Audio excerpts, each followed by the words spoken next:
हिंसा का रास्ता। एक बार की बात है, एक राजा था। उसे शिकार करने का बहुत शौक था।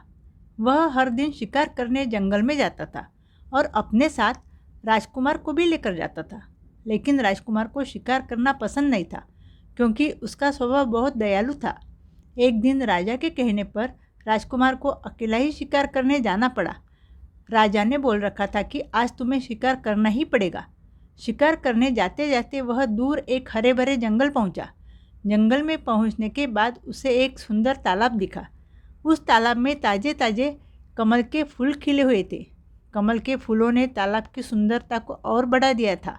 राजकुमार तालाब के पानी से हाथ मुंह धोया और पानी पीकर थोड़ी देर तालाब के किनारे बैठ गया।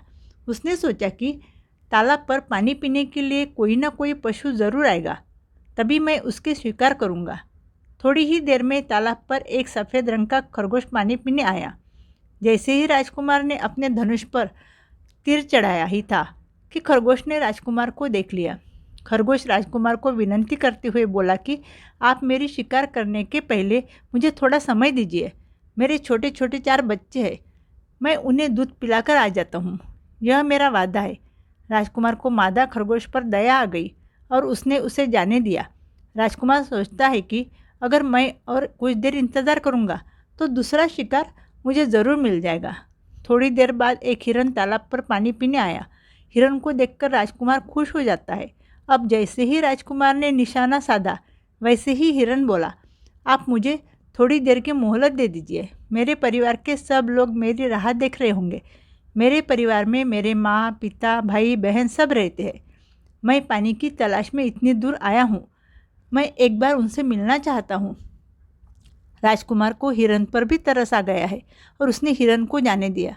फिर राजकुमार नया शिकार मिलेगा इसका इंतज़ार करते हुए कुछ देर और रुक गया।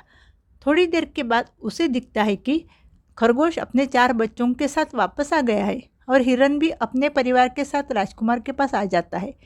खरगोश और हिरन राजकुमार से बोलते हैं कि अभी आप हमारी शिकार कर सकते हो। मादा खरगोश ने कहा कि मैं इन्हें किसके भरोसे छोड़ सकती थी। अगर मैं उन्हें 2-3 दिन दूध नहीं पिलाऊंगी तो वह मर जाएंगे, इसलिए मैंने उन्हें भी साथ में लाया।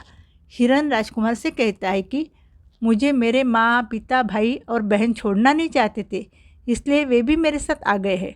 अभी आप हमें मार सकते हैं। राजकुमार को खरगोश और हिरन पर आश्चर्य हो रहा था कि वे दोनों अपना वचन निभाने के लिए चले आए हैं। उसने सोचा, मैंने मानव होकर भी हिंसा का रास्ता अपना रखा है। मुझसे तो अच्छे खरगोश और हिरन हैं, क्योंकि वह अपनी बात पर अड़िग रहे हैं।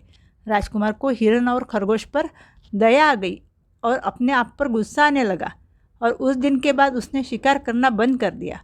खरगोश और हिरन को वापस अपने घर भेज दिया। अगर आपको मेरी कहानी पसंद आई है तो प्लीज़ लाइक कीजिए, शेयर कीजिए और मेरे चैनल को सब्सक्राइब कीजिए। Thank you.